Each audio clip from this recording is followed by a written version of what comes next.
إلا هو الملك القدوس السلام المؤمن المهيمن العزيز الجبار المتكبر سبحان الله عما يشركون والله الخالق البارئ المصور له الأسماء الحسنى يسبح له ما في السماوات والأرض وهو العزيز الحكيم إن الله وملائكته يصلون على النبي يا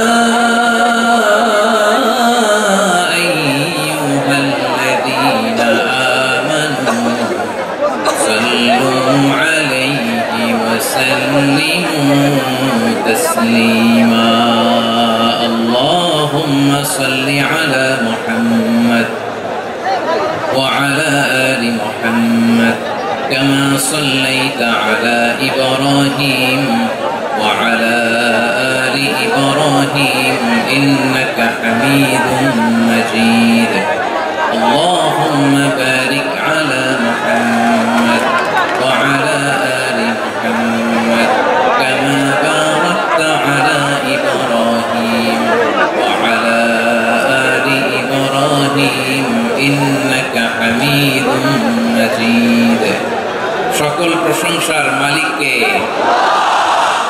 সকল ক্ষমতার উৎসকে কেউ যেটা পারে না পারেন কে কেউ যেটা দেখে না দেখেন কে কেউ যেটা শোনে না শোনেন কে সে আল্লাহ রাব্বুল ইজ্জা ওয়াল জালালের দরবারে আমরা শুকরগুজার হচ্ছি সবাই পড়ে নিচ্ছি কালিমাতুশ শুকর আলহামদুলিল্লাহ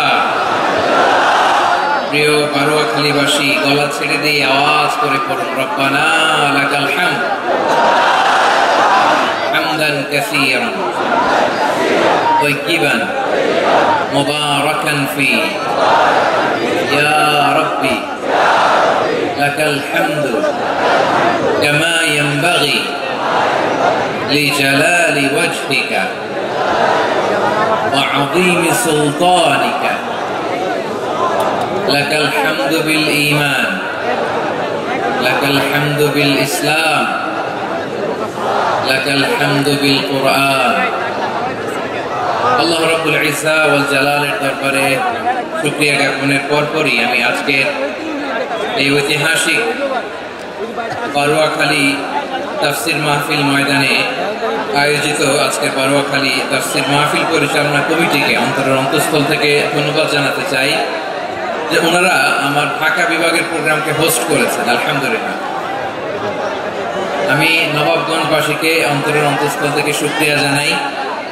বারোয়াখালীবাসীকে হৃদয় নিংড়ানো শুভেচ্ছা এবং ভালোবাসা নিবেদন করছি যে ঢাকা বিভাগের প্রোগ্রাম আলহামদুলিল্লাহ আজকে আমরা এই নবাবগঞ্জে করতে পারছি আলহামদুলিল্লাহ আজকের এই প্রোগ্রামে উপস্থিত আছেন অত্র এলাকার সম্মানিত ব্যবসায়ী বৃন্দ চাকরিজীবী বৃন্দ ধর্মীয় নেতৃবৃন্দ সামাজিক নেতৃবৃন্দ রাজনৈতিক নেতৃবৃন্দ উপস্থিত আছেন ছাত্র ভাইয়েরা পর্দার আড়ালে মায়েরা বোনেরা আমার সাংবাদিক বন্ধুরা মিডিয়া কর্মী ইউটিউবার্স ভলান্টিয়ার্স মসজিদের সম্মানিত খতিব সাহেব বৃন্দ ইমাম সাহেব বৃন্দ মুয়াজ্জিন সাহেব বৃন্দ কওমি মাদ্রাসার মুহতামিম হুজুর আলিয়া মাদ্রাসার প্রিন্সিপাল হুজুর থেকে শুরু করে সকল ওলামায়ে কেরাম সবাইকে আমি অন্তরের অন্তঃস্থল থেকে শুভেচ্ছা এবং মোবারকবাদ জানাতে চাই যারা আজকের প্রোগ্রামে উপস্থিত হয়েছেন সবাইকে জানাচ্ছি আন্তরিক শুভেচ্ছা এবং অভিনন্দন আজকের এই ঐতিহাসিক বারোয়াখালীর তাফসীর প্রোগ্রামের সভাপতিত্ব করছেন জনাব মোহাম্মদ শাহজাহান শিকদার সাহেব আজকের এই প্রোগ্রামের প্রধান অতিথির আসর অলঙ্কৃত করেছেন খন্দকার আবু আশফাক সাহেব সভাপতি ঢাকা জেলা বিএনপি সকাল থেকে আলোচনা করেছেন সম্মানিত বিশেষ বক্তাবৃন্দ আলোচকবৃন্দ এবং বিশেষ অতিথিবৃন্দ সহ যারা আজকের এই প্রোগ্রামে যে কোনো ভাবে আপনারা সম্পৃক্ত ছিলেন, আমি সবাইকে অন্তরের অন্তঃস্থল থেকে শুভেচ্ছা জানিয়ে শুরু করতে চাই। প্রিয় বারোয়াখালীবাসী, এবার বলেন আপনারা কেমন আছেন সবাই? দুপুরে লাঞ্চ হয়েছে? হয়েছে কার কার দেখি?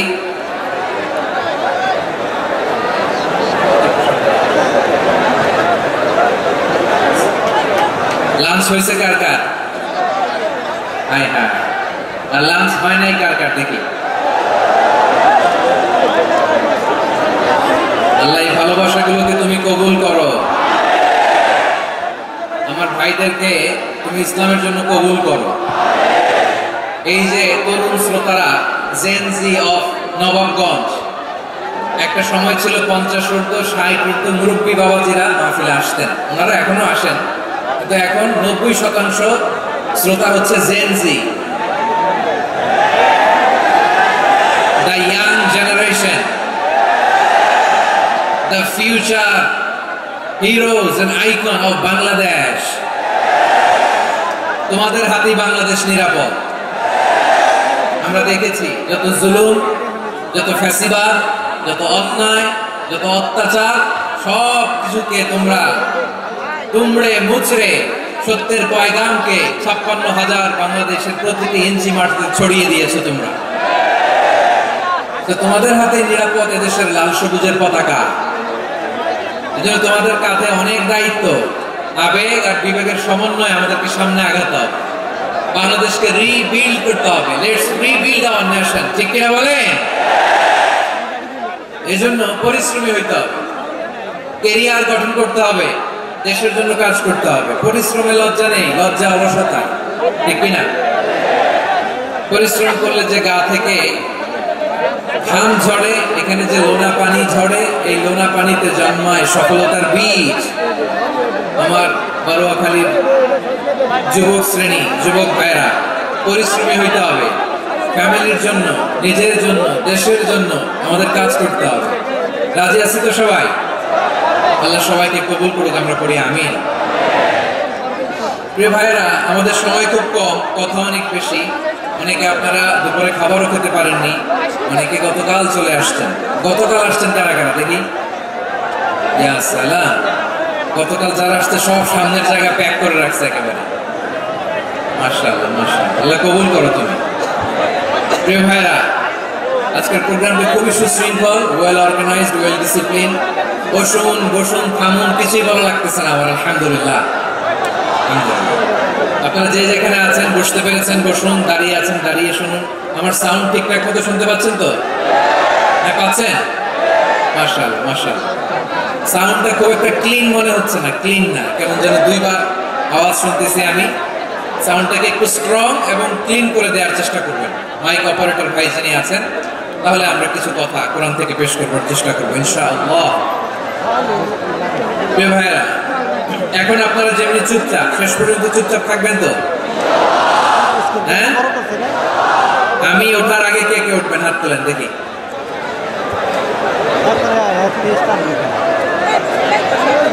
আমি ওঠার আগে কে উঠবেন? সত্যি তো? মনে থাকবে? একসাথে আমরা বিদায় নিব, আওয়াজ করে পড়ুন ইনশাআল্লাহ। সম্মানিত সুধী, মাইক অপারেটর ভাই আমার কথা শুনতে পাচ্ছেন? যদি শুনতে পেয়ে থাকে মেহরবানি করে সাউন্ডটা একটু স্ট্রং করতে হবে, স্ট্রং, মজবুত করতে হবে এবং ক্লিন করতে হবে। মেহরবানি করে আপনি একটু ট্রাই করেন, আমরা আগাচ্ছি। সম্মানিত সুধী, আজকে আমি আমার খুতবার শুরুতে সূরা হাশরের শেষ 3 আয়াত তেলাওয়াত করেছি। মুখস্থ আছে না সবার?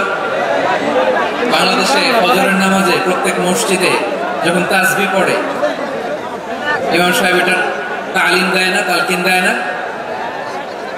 বারোয়াখালীবাসী মুখস্থ আছে না সবার? আজকে সূরাতুল হাশরের এই শেষ 3 আয়াতের তাফসীর আপনাদের সামনে উপস্থাপন করার চেষ্টা করব ইনশাআল্লাহ। কোরআনের অনেক জায়গায় আল্লাহ তাআলা নিজের পরিচয় দিয়েছেন। নিজের পরিচয় তিনি বিভিন্ন আয়াতে বিভিন্ন সূরায় পেশ করেছেন। 3টি জায়গায় খুব এক্সক্লুসিভলি আল্লাহ তাআলা নিজের পরিচয় দিয়েছেন। এক হচ্ছে সূরা বাকারার 255 নম্বর আয়াত, মানে আয়াতুল কুরসি। এর মধ্যে 9টা বাক্য আছে, 9টা বাক্য মিলে একটা আয়াত। এই আয়াতে আল্লাহ তাআলা খুব চমৎকার ভঙ্গিমায়, চমৎকার ভাষা শৈলী ব্যবহার করে, খুব উচ্চাঙ্গের আরবি সাহিত্য দিয়ে একটি আয়াত নাযিল করেছেন। এই আয়াতটার নাম হচ্ছে আয়াতুল কুরসি। বিষ্ণুই বলেন, মান ক্বারা আয়াতুল কুরসি দুবুরা কুল্লি সালাতিন মাকতুবাতিন লাম ইয়ামনাহু মিন দুখুলিল জান্নাতি ইল্লাল মাউত। প্রত্যেক ফরজ নামাজের পরে যে আয়াতুল কুরসি পড়বে তার জান্নাতে যাওয়ার ক্ষেত্রে আর কোনো বাধা থাকে না, একটা জিনিস ছাড়া, সেটা হচ্ছে মৃত্যু, মরণ। লোকটা মরে না তাই জান্নাতে যায় না, মরলেই জান্নাতে। এই আয়াতুল কুরসির এই আয়াতে আল্লাহ তাআলা খুব স্পষ্টভাবে নিজের পরিচয় দিয়েছেন। আবার সূরাতুল ইখলাসের ভেতরে আল্লাহ তাআলা খুব চমৎকার ভঙ্গিমায়, খুব চমৎকার ভঙ্গিমায় তিনি নিজের পরিচয় তুলে ধরেছেন। অনুরূপভাবে সূরা হাশরের শেষ 3 আয়াতে আল্লাহ তাআলা খুব চমৎকার ভাবে নিজের পরিচয় তুলে ধরেছেন। আওয়াজ করে পড়ুন সুবহানাল্লাহ। আমরা সূরা হাশরের শেষ 3 আয়াতের তাফসীর আজকে আমরা শুনব। আসুন আমরা আমাদের রবকে চিনে নেই। আজকের আলোচনার টপিক হচ্ছে আসুন আমাদের রবকে চিনি। আসুন আমাদের, সবাই বলুন, আসুন আমাদের রবকে চিনি। আজকের আমার ঢাকা বিভাগের প্রোগ্রাম থেকে, এই নবাবগঞ্জ বারোয়াখালীর প্রোগ্রাম থেকে আমরা আমাদের রবকে চিনে যাব ইনশাআল্লাহ। বলেন সবাই। সূরা হাশরের শেষ 3 আয়াতের একটা বিশেষ ফজিলত আছে, এটা আপনারা পড়বেন। কি ফজিলত? বিষ্ণু ইসলাম বলেন, মান ক্বালা হিনা ইউসবিহু সালাসা মাররাতিন আউযু বিল্লাহিস সামিউল আলীম মিনাশ শাইতানির রাজীম ثم قرأ 3 آيات من آخر سورة الحشر وقال الله به 70,000 ملك يصلون عليه وإن مات في ذلك اليوم مات شهيدا। বিশ্বনবী মুহাম্মদুর রাসূলুল্লাহ সাল্লাল্লাহু আলাইহি ওয়াসাল্লাম ইরশাদ করেন, যে ব্যক্তি সকাল বেলা 3 বার তেলাওয়াত করবে আউযু বিল্লাহিস সামিউল আলীম মিনাশ শাইতানির রাজীম, এরপরে সূরা হাশরের শেষ 3টি আয়াত তেলাওয়াত করবে, রব্বুল আলামিন ওই ব্যক্তির জন্য 70,000 ফেরেশতা নিয়োগ দিবেন যারা সারা দিন ওই লোকের জন্য মাগফিরাতের দোয়া করবে। শুধু এখানেই শেষ নয়, বিশ্বনবী ফরমান, ওয়া ইন মাতা ফি যালিকাল ইয়াউমি মাতা শাহীদান, ওই দিন যদি ওই ব্যক্তিটা ইন্তেকাল করে সে শহীদ হয়ে কিয়ামতের দিন আল্লাহর সামনে দাঁড়াবে। সকালবেলা যদি পড়েন 3 বার আউযু বিল্লাহিস সামিউল আলীম মিনাশ শাইতানির রাজীম 3 বার পড়ে সূরা হাশরের শেষ 3 আয়াত যদি তেলাওয়াত করেন, তাহলে আপনার জন্য আল্লাহ তাআলা 70,000 ফেরেশতা নিয়োগ করবেন। সারা দিন তারা আপনার জন্য মাগফিরাতের দোয়া করবে। আর ওই দিন ইন্তেকাল করলে আল্লাহ তাআলা শহীদ হিসেবে আপনাকে কিয়ামতের দিন দাঁড় করাবেন। সুবহানাল্লাহ। এত আস্তে। আবার সন্ধ্যাবেলায় যদি পড়েন, সারা রাতের জন্য 70,000 ফেরেশতা মাগফিরাতের দোয়া করবে। ওই রাতে মারা গেলে শাহাদাতের মৃত্যু নসিব হয়ে যাবে। এজন্য এই দোয়াটা পড়ার দরকার আছে না নাই? আযকারুস সাবাহি ওয়াল মাসা, সকাল সন্ধ্যার যে জিকির, এই জিকিরের অন্তর্ভুক্ত করে নেবেন এই ওয়াজিফাটা। যে হাদিসটা বর্ণনা করলাম সুনানে তিরমিজির হাদিস, যদিও হাদিসটা সনদের দিক থেকে দাঈফ, কিন্তু মুহাদ্দিসিনে ইকরাম বলেছেন যেহেতু এটা ফাযাইলুল আমালের হাদিস, এটা পড়ার ক্ষেত্রে কোনো নিষেধাজ্ঞা নাই, এটা পড়া যাবে। তো সকাল সন্ধ্যা যদি সুযোগ হয় এই ওয়াজিফাটা যেন আমরা করি। এই 3টি আয়াতের ভেতরে আল্লাহ তাআলা তার 14টি গুণবাচক নাম উল্লেখ করে দিয়েছেন। কয়টি? আওয়াজ করে বলেন তো, যারা শুনতে পেয়েছেন বলেন। এই 3টি আয়াতের মধ্যে আল্লাহর কয়টি সুন্দর সুন্দর গুণবাচক নাম আছে বলেন তো? কয়টি? সবাই বলেন কয়টি? 14টি গুণবাচক নাম, চমৎকার চমৎকার নাম। যে নামগুলো যদি আমরা আজকে পড়ি, শুনি, জানি, আল্লাহ তাআলা সম্পর্কে ব্যাপক ধারণা, ইনডেপথ, আমার রব সম্পর্কে ইনডেপথ নলেজ নিয়ে আজকে আমরা ফিরতে পারবো ইনশাআল্লাহ। বলেন সবাই। আসুন আমরা আল্লাহ তাআলা এই চমৎকার চমৎকার 14টি নামের ব্যাখ্যা বিশ্লেষণ আজকের এই তাফসীর ময়দান থেকে জানি। প্রিয় ভাইরা, আল্লাহর অনেক সুন্দর সুন্দর নাম আছে। আমাদের উচিত এই নামগুলো দিয়ে আল্লাহকে ডাকা। ভাই, আমরা যদি ড্রোন একেবারে আমার মাথার সামনে নিয়ে আসো তাহলে হবে? একটা নিরাপদ দূরত্বে রাখতে হবে, এই ড্রোনের সাউন্ড যেন আমি না পাই। সেফ জোনে থাকতে হবে, দূরে থাকো।